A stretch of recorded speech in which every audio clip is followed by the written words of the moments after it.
Bendiz a minha alma ao Senhor e tudo que há em mim, bendiga o teu santo nome. Bendiz a minha alma ao Senhor e não te esqueças de nenhum dos teus benefícios. Abramos nossas Bíblias, meus irmãos.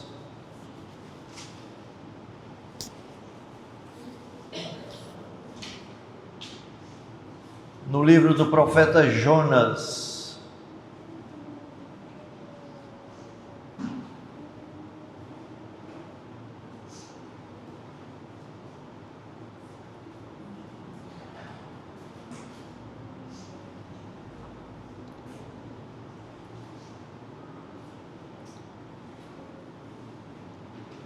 Jonas, capítulo 1.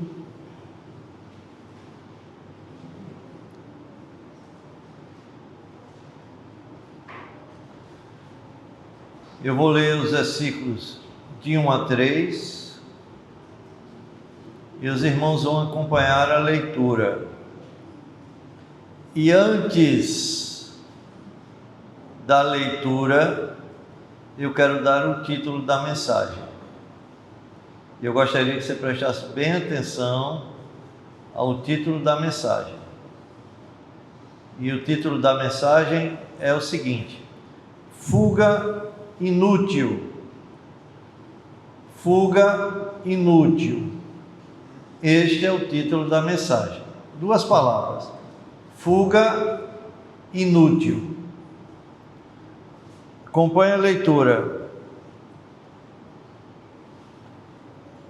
Veio a palavra do Senhor a Jonas, filho de Amitai, dizendo: Dispõe-te, vai à grande cidade de Nínive e clama contra ela, porque a sua malícia subiu até mim. Jonas se dispôs, mas para fugir da presença do Senhor, para Tarsis, e tendo descido a Jope, achou um navio que ia para Tarsis. Pagou, pois, a sua passagem e embarcou nele para ir com eles para Tarsis, para longe da presença do Senhor. Vamos orar, meus irmãos. Deus santo e bendito, nos colocamos agora diante da Tua Palavra, reconhecendo que não precisamos apenas ouvi-la, mas precisamos que o Senhor fale ao nosso coração. Tu conheces cada pessoa aqui presente, Tu sabes quem está firme e quem está fugindo, Tu sabes quem está obedecendo e quem está resistindo em silêncio.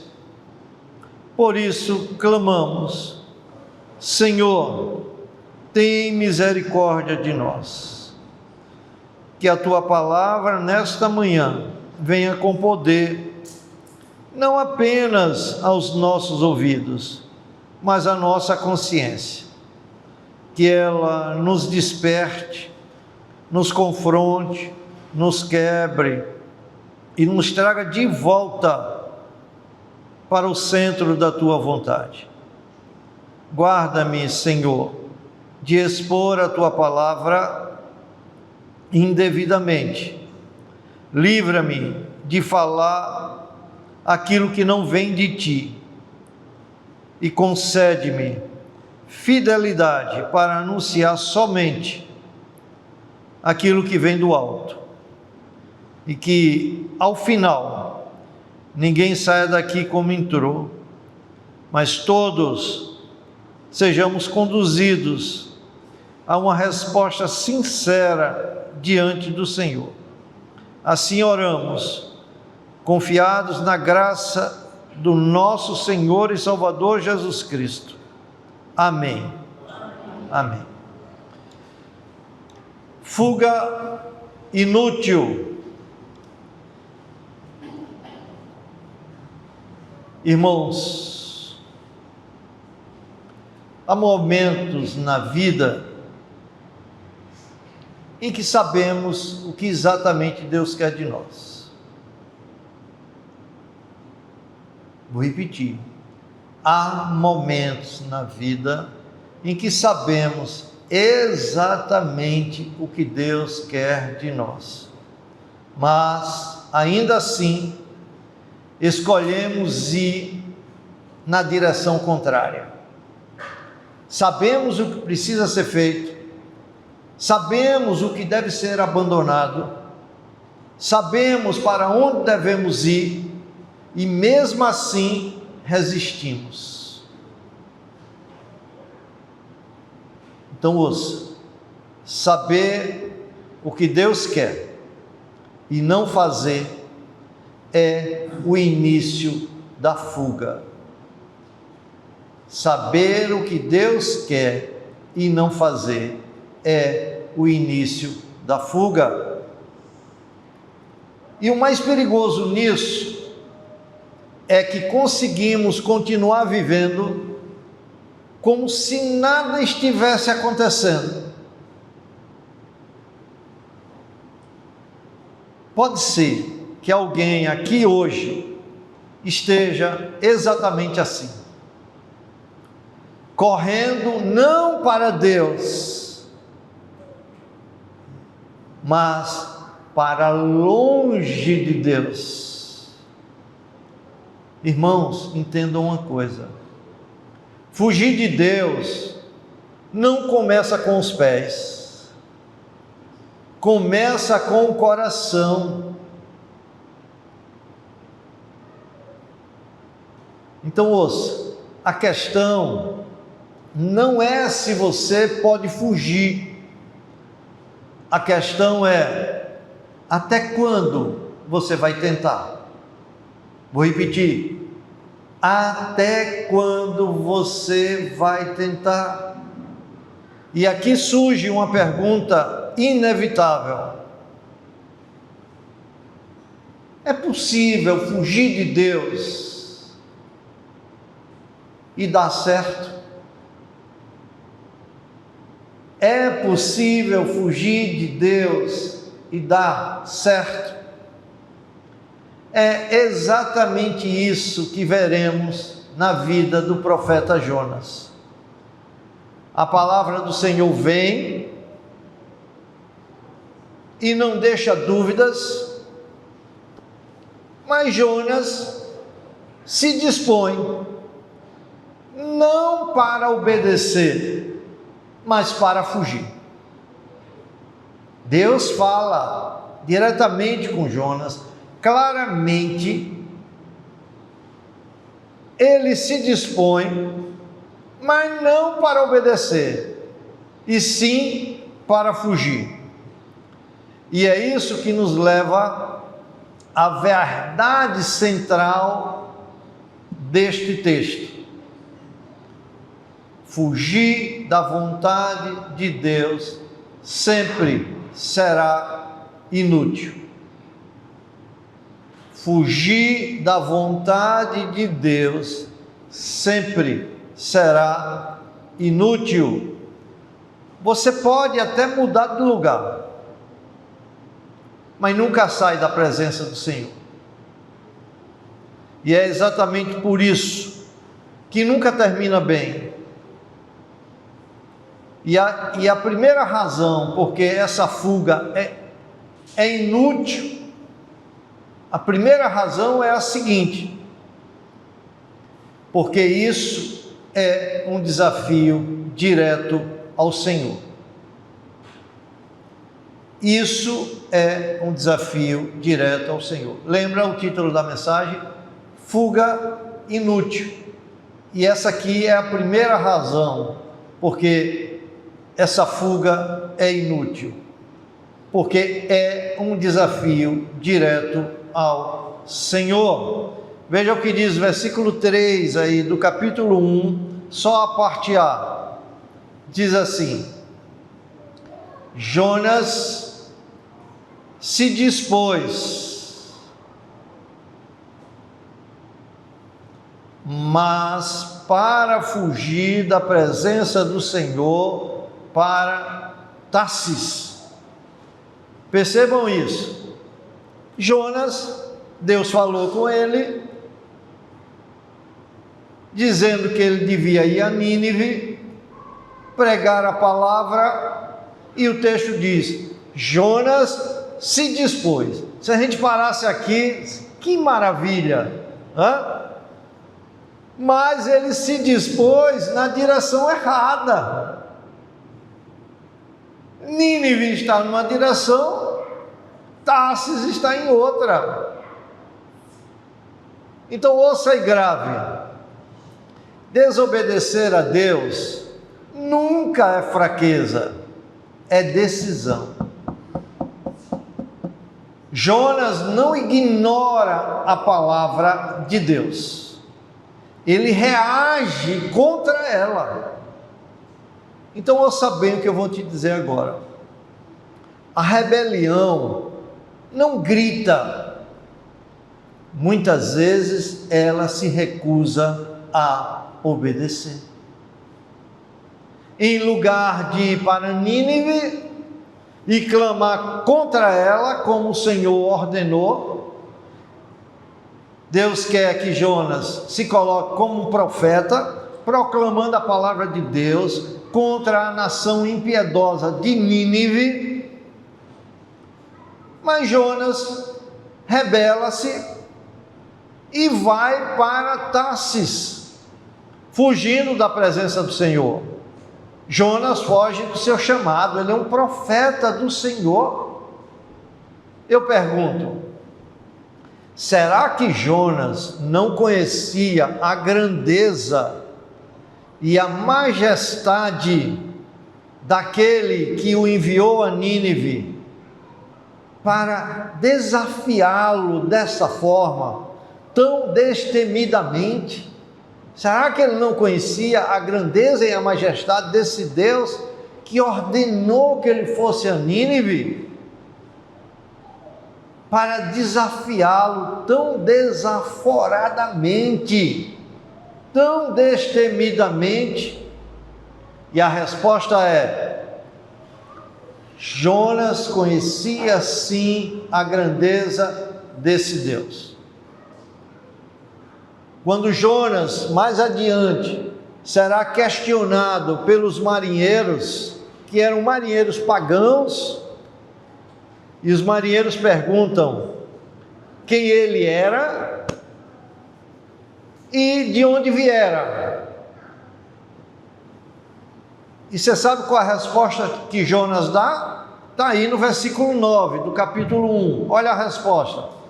Ele diz assim, todos olhando na Bíblia, e lendo: sou hebreu e temo ao Senhor, o Deus do céu. Isso quer dizer, eu sou hebreu e temo a Deus, o Deus criador e sustentador de todas as coisas. Então percebam, a teologia de Jonas está correta. Deus é o criador e sustentador de todas as coisas. Mas a sua teologia está em desacordo com a sua prática. Ele entende uma coisa, mas a prática é outra. Tem muito crente assim, que fala certinho as palavras teológicas, mas a prática de vida dele é outra coisa. Então, Jonas tem doutrina certa, mas não tem vida certa. Ao mesmo tempo em que o universo inteiro se curva diante da palavra majestosa de Deus, o profeta de Deus desafia Deus. Então Deus manda a tempestade ir atrás de Jonas e o mar obedece. Deus manda um peixe apanhar Jonas e o profeta é tragado por esse peixe. Deus manda um verme cortar uma planta e ele prontamente obedece ao comando do Deus eterno. Todavia, Deus envia seu profeta a Nínive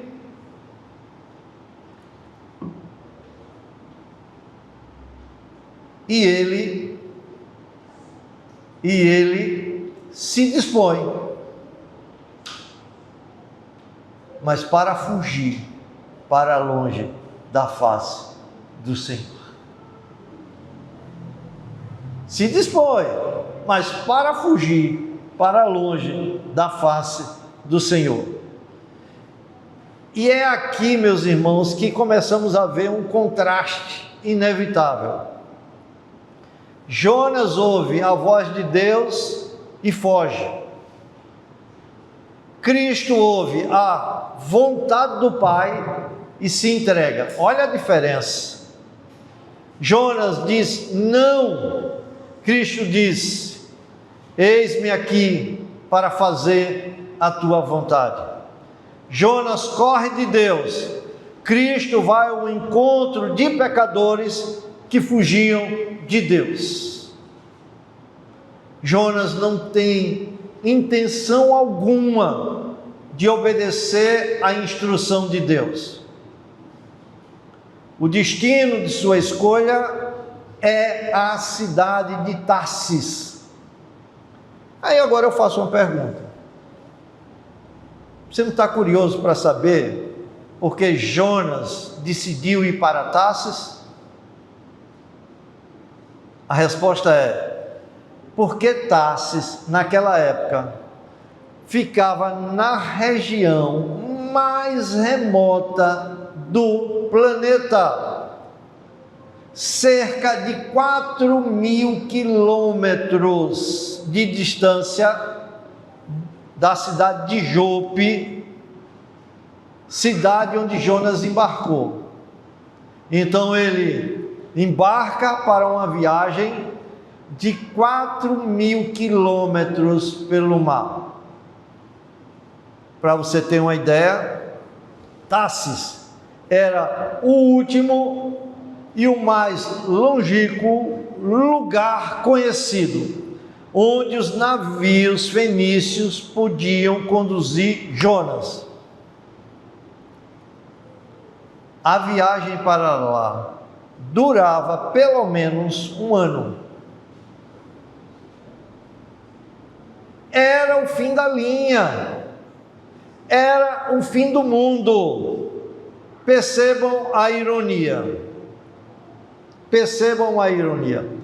O homem que deveria falar a palavra de Deus quer distância dessa palavra. Irmãos, isso é mais comum do que imaginamos. E eu vou explicar por quê. Porque tem muita gente que conhece a verdade, mas resiste a ela. Gente que sabe o que Deus quer para a sua vida,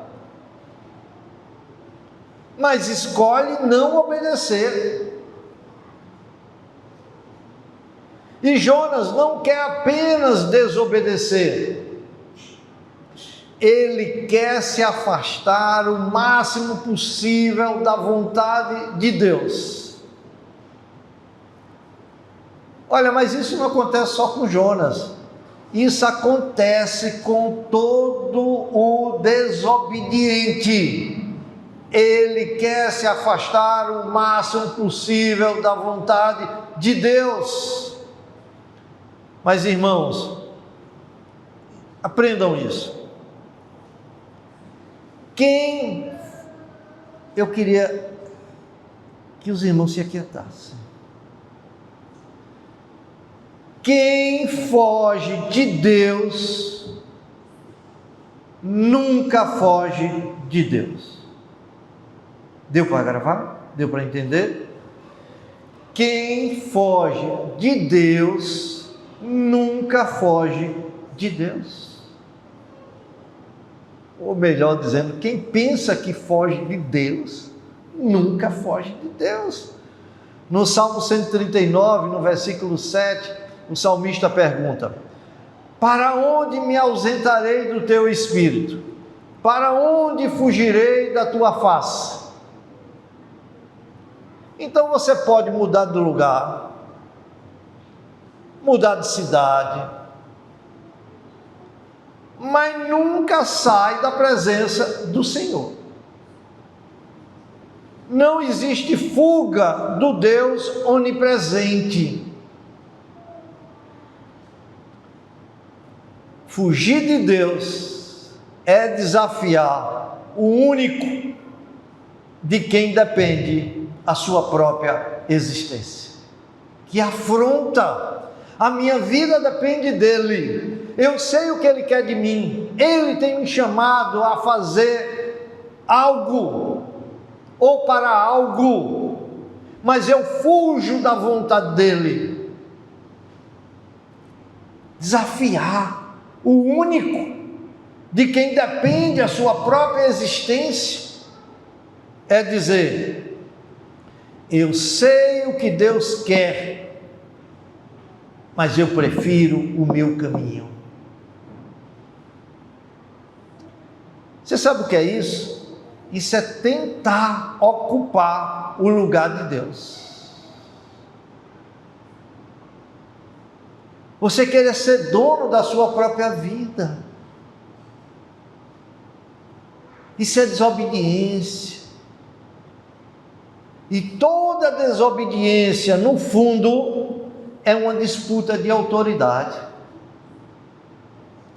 Deus diz: vá.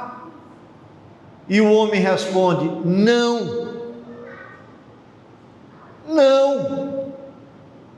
E nesse momento o homem está dizendo: não, porque eu sei o que é melhor para mim. Não é loucura? Não é loucura? Não, porque eu sei o que é o melhor para mim. Mas ninguém diz isso em alta voz. Diz? Ninguém diz.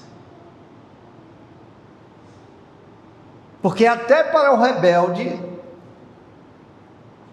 ele sabe que isso é um absurdo. Então ele disfarça essa rebeldia da seguinte maneira: ele chama essa rebeldia de prudência. Não, eu tenho que ser prudente, eu não posso dar um passo para ser crente, eu não posso dar um passo para obedecer a Deus. Eu já estou andando na igreja, eu já frequento, eu preciso de prudência. Ele chama essa rebeldia de espera. Estou esperando. E ele chama essa rebeldia de momento certo. Estou esperando o momento certo. Ou eu estou orando ainda para fazer aquilo que Deus mandou que ele fizesse, e ele sabe o que tem que fazer. Mas no fundo, meus irmãos, isso é só desobediência bem vestida. Então ouça isso. Deus nunca perdeu uma disputa de vontade. Deus nunca perdeu uma disputa de vontade. E não será você quem vencerá. Deixe-me aplicar isso para a sua vida. Talvez Deus esteja falando com você há dias, há semanas, há meses, há anos, e você tem resistido. Você sabe o que deve fazer, mas não faz. Então ouça: só existem dois caminhos. Ou você corre para Deus, ou você corre de Deus. Ouviu bem? Vou repetir. Só existem dois caminhos. Ou você corre para Deus, ou você corre de Deus. Não existe terceira via. E fugir de Deus sempre será um desafio que você não pode vencer. É recalcitrar contra os aguilhões. É dar murro em ponta de faca. Deus vai te quebrar de uma maneira ou de outra.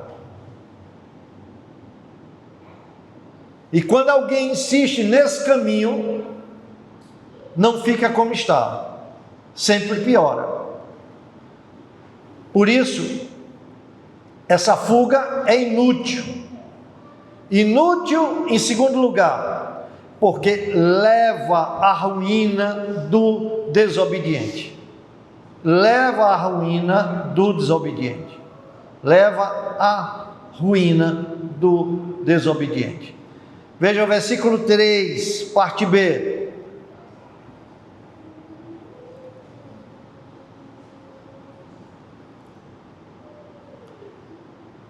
E tendo descido a Jope, achou um navio que ia para Tarsis. Jonas vem para Jope, um lugar marítimo, onde tem navios, para fazer a viagem. Até parece que ele está disposto a ir para Nínive, mas não há nenhuma disposição no coração de Jonas de ir para Nínive. E tendo descido a Jope, achou um navio que ia para Tarsis. Pagou, pois, a sua passagem e embarcou nele para ir com eles. Eles aqui são os marinheiros pagãos. Um profeta de Deus vai preferir a companhia dos marinheiros pagãos para Tarsis. Mas o que é que ele quer em Tarsis? Olha que loucura! Para longe da presença do Senhor. Para onde fugirei do teu espírito? Se subo aos céus, tu aí estás. Se desço ao mais profundo abismo, tu aí estás. Se vou à extremidade dos mares, tu aí estás. E aqui não é alguém ignorante, é um profeta que conhecia a palavra. Você percebe? Jonas desce para Jope. Chegando ali, encontra um navio. Meu irmão, não é todo dia que se encontrava um navio para Jope.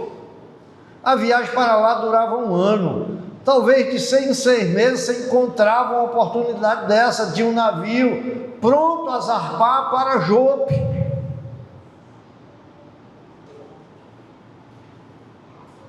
Ele põe a mão no bolso, olha e diz: quanto é a passagem? Aí alguém responde: é tanto. Ele conta seu dinheiro e diz: rapaz, exatamente o que eu tenho, dá tranquilo. E aí ele pergunta: há vaga no navio? Só tem uma vaga. Não, não é possível, está tudo dando certo. E talvez ele pense naquele instante: Deus está comigo, porque o coração é enganoso. O mesmo desobediente pensa que Deus está com ele na desobediência, porque o seu próprio coração o engana. Mas aqui está o perigo: nem toda porta aberta vem de Deus. Circunstâncias favoráveis podem ser apenas o caminho da sua queda. Essas coincidências, está dando tudo certo, pode ser apenas o caminho da sua queda. Jonas está em desobediência e parece dar certo. Ele podia até dizer: Deus está me favorecendo, porque tanta coincidência assim, tanta coisa dando certo. Meus irmãos, quando estamos em desobediência e as coisas começam a dar certo, escute isso: o que parece ser um avanço pode ser só uma descida disfarçada. Uma descida disfarçada. E esse é um dos momentos mais perigosos da vida espiritual. Quando tudo está dando certo e você não está obedecendo. E vou repetir isso. Este é um dos momentos mais perigosos da vida espiritual. Quando tudo está dando certo e você não está obedecendo. Porque nesse momento, o silêncio de Deus parece a aprovação de Deus. Mas nem todo silêncio é concordância. Às vezes é paciência, é tolerância, é Deus dando tempo para que você se arrependa da sua desobediência, para que você se arrependa do seu pecado. Então Deus, na sua longanimidade, não trouxe ainda o castigo à sua vida, porque Ele está dando tempo para que você se arrependa, para que você olhe para os céus, para que você reflita: ah, Deus é tão bondoso, apesar da minha desobediência, olha as coisas como estão acontecendo na minha vida. Mas Deus não quer que você fique nessa condição. Isso aí é para acordar, é a paciência e a longanimidade de Deus na sua vida. E enquanto Deus espera, o homem, sem reconhecer isso, vai se aprofundando na sua própria queda. E o texto mostra isso com precisão.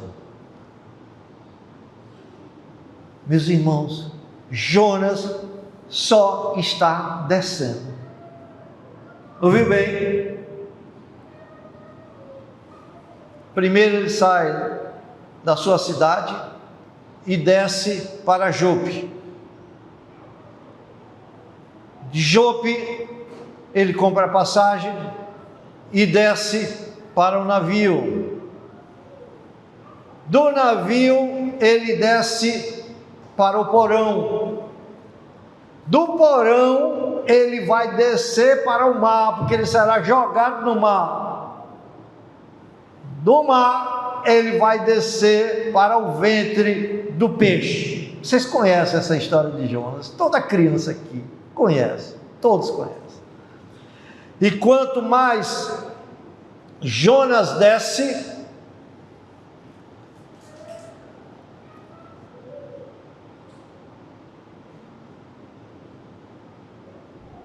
mais percebemos que precisamos de alguém que desça, mas não em rebelião, e sim em redenção. Porque houve outro que também desceu, não para fugir de Deus, mas para cumprir a vontade de Deus até o fim. Quem é esse outro que desceu? Cristo. Cristo desceu dos céus e assumiu a forma de servo, assumiu a forma humana com todas as suas limitações, desceu até a cruz, desceu até a morte, para resgatar desobedientes como Jonas e desobedientes como você. A verdade é a seguinte, meus irmãos: a vida de Jonas virou uma descida contínua. Meus irmãos, ponham isso na mente. O caminho da desobediência sempre desce, nunca sobe. Nunca sobe. Quem foge de Deus pode até subir aos olhos dos homens, mas está descendo diante de Deus. Mas está descendo diante de Deus. Porque o pecado nunca para no primeiro passo. O pecado sempre puxa o próximo passo, o próximo pecado. Então ninguém decide chegar no fundo, mas todos chegam lá. E como é que começa? Isso começa com pequenas concessões. E percebam mais outra ironia, uma tremenda ironia. Jonas não quer ir para Nínive porque não quer salvar os gentios.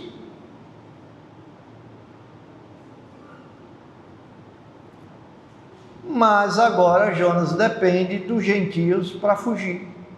Naquele navio só tinha um cristão, Jonas. O restante eram todos gentios. E Jonas depende daqueles gentios para fugir. Olha, isso aqui é interessante demais. Porque quem rejeita o propósito de Deus acaba usando o mundo para sustentar a sua rebelião.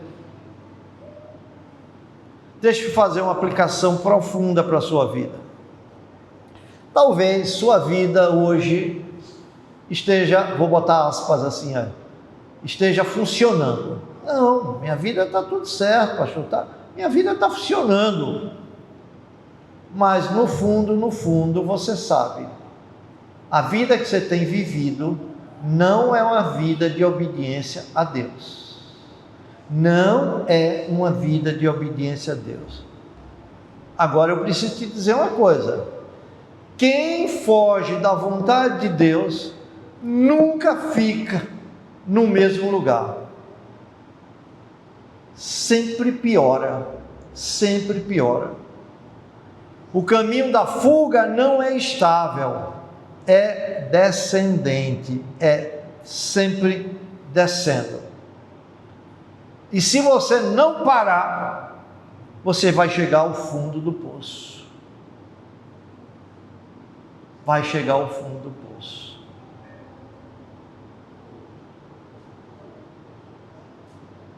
E eu concluo. Meu irmão, minha irmã, meu amigo, minha amiga, talvez Deus esteja dizendo hoje: vá para Nínive, e você está indo para Tarsis. Isto é, você tem vivido de forma diferente daquilo que Deus ordenou a você, daquilo que Deus deseja para a sua vida. Deus está dizendo: vá nessa direção, você está indo nessa, ou vice-versa, ou vice-versa. Você precisa ir para Nínive. E sua Nínive, no sentido figurado aqui, pode ser reconciliação. Você precisa se reconciliar com Deus enquanto é tempo, enquanto está no caminho.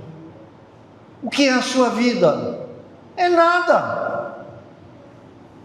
É nada. Reconcilie-se com Deus enquanto pode, enquanto está no caminho. A sua Nínive pode ser o perdão que você tenha que pedir a Deus. Pode ser o perdão que você tenha que dar a outro. Pode ser o perdão que você tenha que pedir a outra pessoa.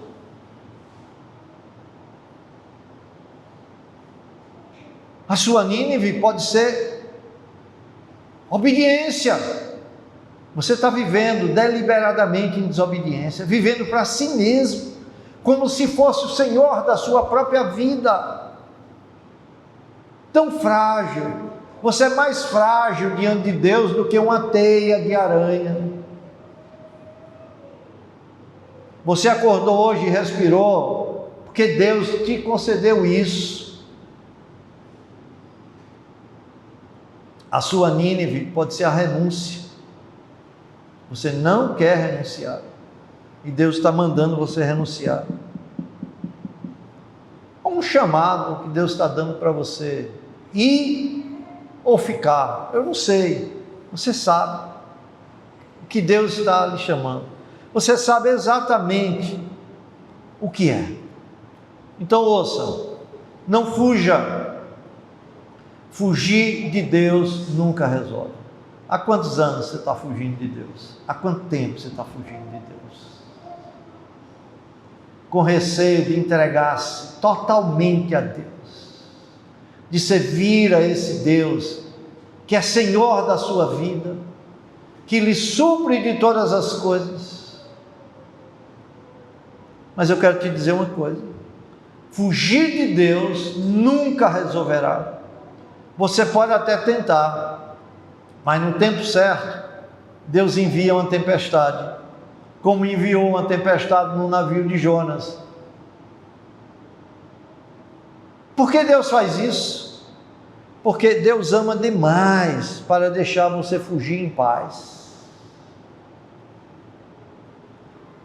Talvez você esteja esperando sentir algo diferente, para então obedecer. Ah, pastor, deixa eu ver se um anjo vem pessoalmente falar comigo.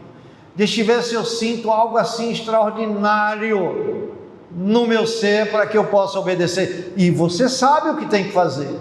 Você sabe onde tem que obedecer. Deus já te mostrou. Não é de agora que Deus está falando com você. Não espere não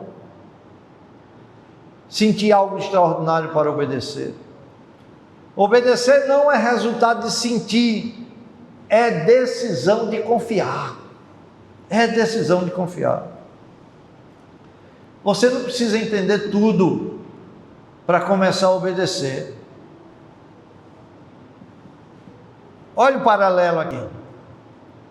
Jonas quis fugir da vontade de Deus, mas Jesus caminhou direto para ela, mesmo sabendo que a vontade de Deus seria a cruz.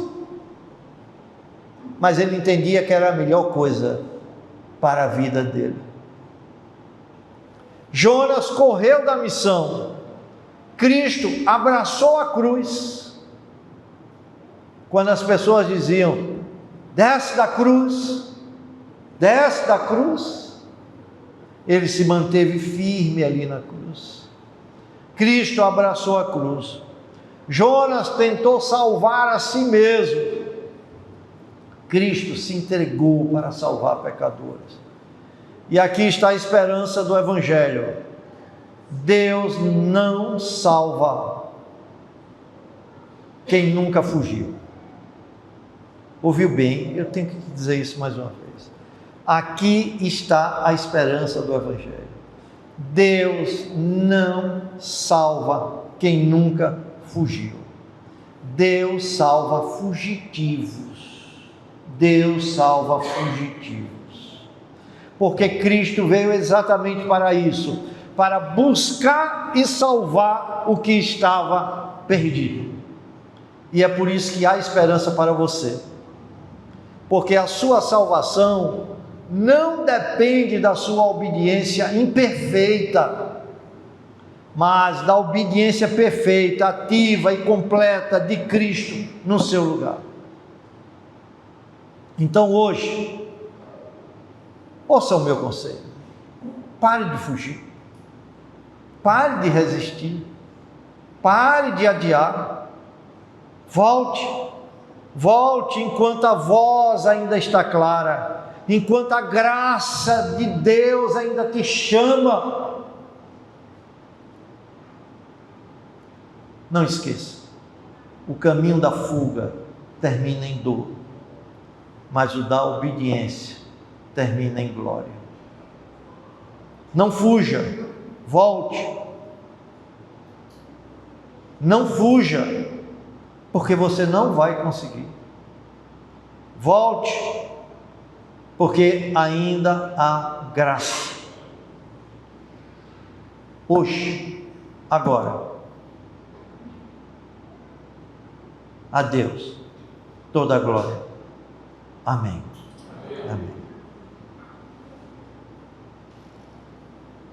Vamos orar.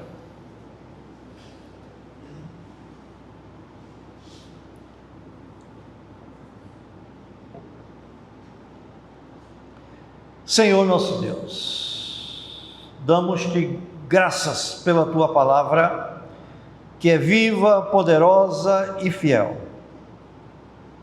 Reconhecemos que o Senhor falou conosco e sabemos que não podemos sair daqui como se nada tivesse acontecido. Ó Deus, tem misericórdia de nós e guarda esta palavra em nosso coração. Não permitas que ela seja esquecida, nem sufocada pelas preocupações desta vida, nem endurecida pela resistência do nosso próprio coração. Senhor, se há alguém aqui tentando fugir de Ti, traz de volta. Se há alguém resistindo, quebra essa resistência com a Tua graça. Se há alguém adiando a obediência, aquilo que Tu já falaste e ele sabe exatamente o que deve fazer, concede-lhe força, coragem, graça para obedecer hoje. Obrigado, porque há esperança em Cristo, aquele que não fugiu, mas foi até o fim por nós. Dá-nos graça para respondermos ao Teu chamado, não amanhã, mas hoje. E tudo que foi feito aqui resulta em glória ao Teu nome e em transformação na nossa vida. Assim oramos, em nome de Jesus. Amém.